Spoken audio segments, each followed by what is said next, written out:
Freedom, love, truth, and flow. These are the most 4 prominent values in my life. My question to you is, what do you value most, and does it directionally steer your life? Welcome to the Awesome Human Podcast, your path to total human optimization. Ready to unleash your 100%? Let's go. Welcome back to the Awesome Human Podcast, everyone. I hope you enjoyed last week's show and had a thought, a little think around what might be your one word for 2025. And I kind of wanted to build on that train of thought of developing what is a richer life experience through talking about what we value most in our life. Now, when I wrote my book, How to Live an Awesome Life, I did a values exercise in it. And I think this is really important because it should, in theory, act as a filter to your behaviors and what you want to do and experience in your life. So, for example, if you had the value of freedom in your life, like I do, and something came into your life that you're thinking about doing, but it would restrict your freedom. So you might not be able to travel as much, or you might not be able to go to the gym as much, or you might not be able to see your kids as much. I don't know. Then it has to be a no, because if you take away from your freedom, then you're not going to be as happy. Now that's, of course, if you're really aligned with those words. Those words are truly your truth. And what you can't do with your values is sort of outsource them to anyone else. You can't be like, oh, that sounds cool. Like someone said that and for them it felt really powerful, so I should live my life by like that. It doesn't work like that. So you have to be really honest, and it doesn't matter what your words are.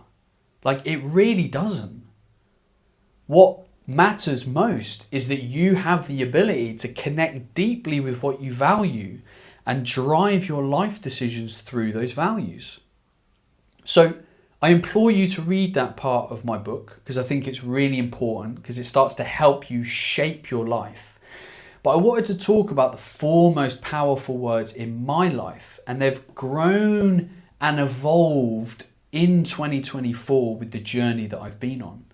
Now, freedom, my first word, has always been the most prominent thing that I valued most in my life. Now, part of this came from, I think, my upbringing at school. So I went to a military boarding school. It was very strict and it really restricted my freedom. And I think because I craved that so much, I then sought freedom when I left school. And what that did is it actually made me take action on creating a life that would give me freedom. So for example, when I was younger, there was always this narrative in our household that we didn't have any money. Very, very common, I know.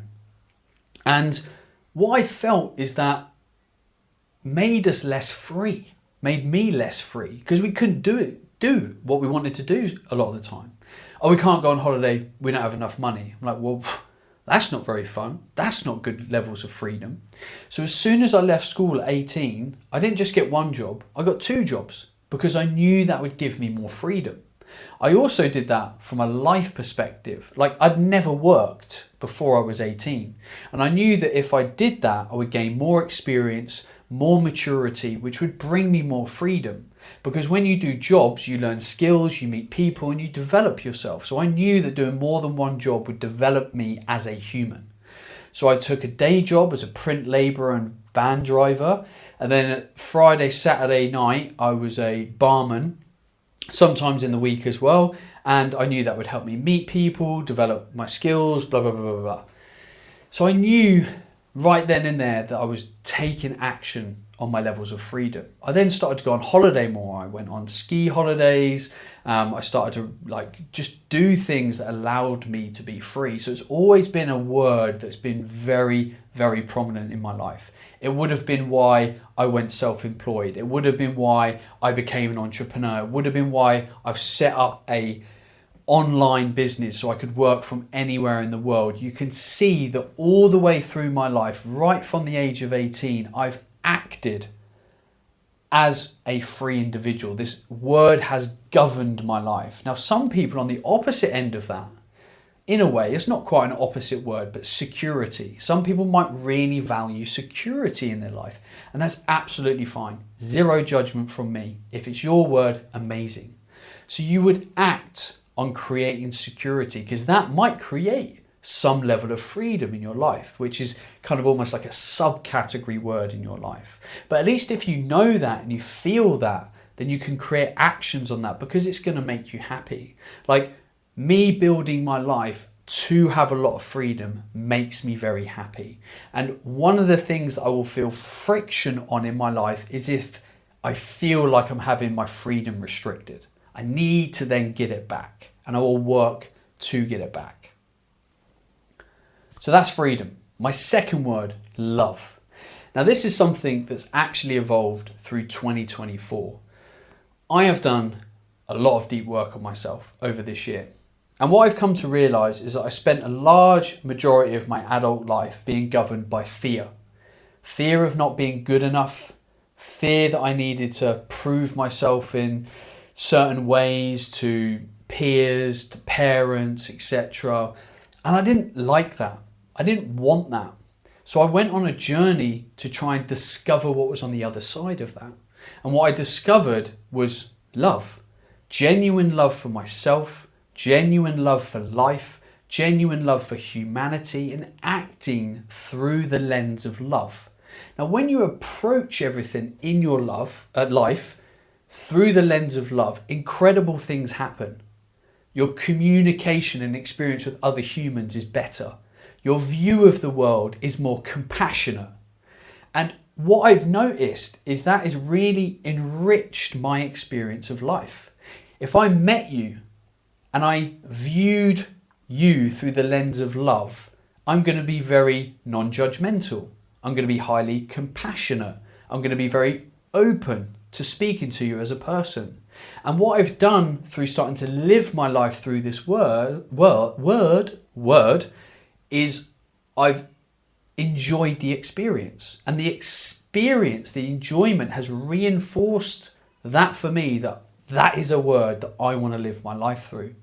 And it's now actually very nourishing. And I will proactively do things that help maintain and build the level of love that I have for myself and for people and for the world. And it's really, really enjoyable. It's really, really nourishing.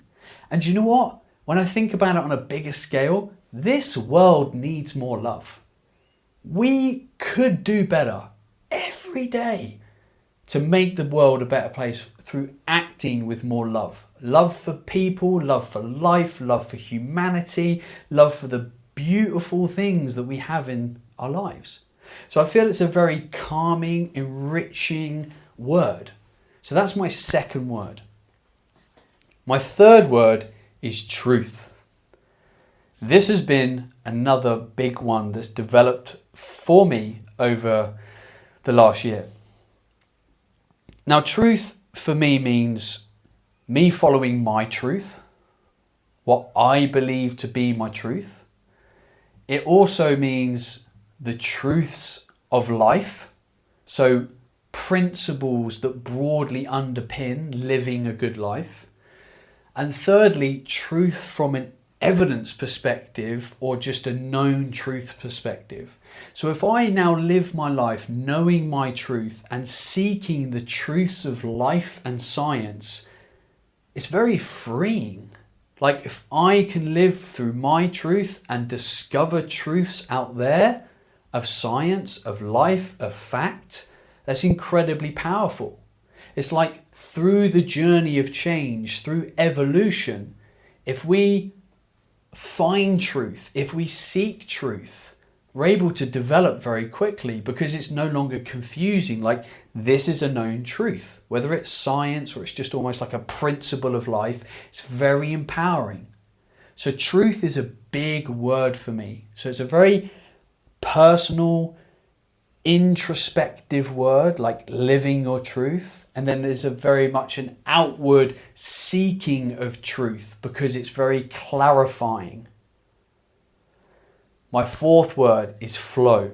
So this is something that's happened kind of before 2024, but it was really enriched in 2024. So I'm someone that likes a lot of freedom. I like to kind of flow through life. I don't like to kind of be too rigid. Like, you'd never look at my diary and be like, this is everything that I'm doing from Monday to Friday, because I like a certain amount of flow. I might think I'm gonna, for example, exercise on Wednesday morning, but it's like, actually, that doesn't feel right. I'm gonna exercise in the afternoon on Wednesday. I'm gonna train tomorrow. There's a certain flow that I like to have.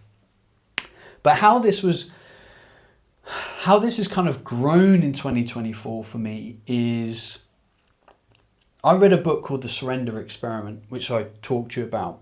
And what I realized is when you give yourself space in life, you start to see bigger, you start to see wider, you start to feel the world and yourself more. And what you're then able to do is you're able to navigate where you really want to be in life. And with that space, practically from a time perspective, and then mentally and emotionally from kind of a, I'm seeing more now, you're able to see where you want to go and where you want to flow.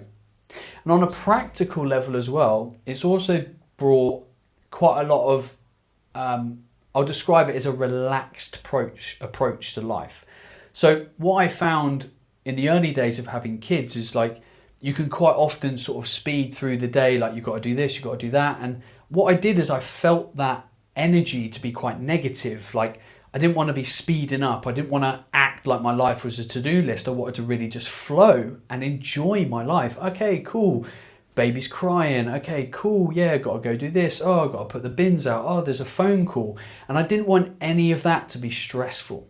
Didn't want any of that to be triggering. Didn't want any of that to be frustrating. I wanted to be able to flow through all of these things, not being triggered, not feeling stressed or anything.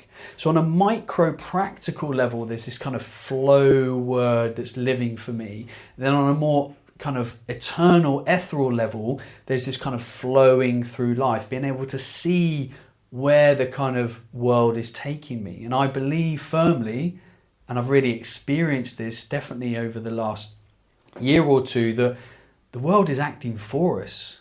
It's just our choice whether we're listening. The world is not acting against us. We're not trying to resist it, and resistance is futile. Like, you need to surrender and just flow, just enjoy it, just see that life is there. And yes, we have the ability to change the things in our life that we flow through.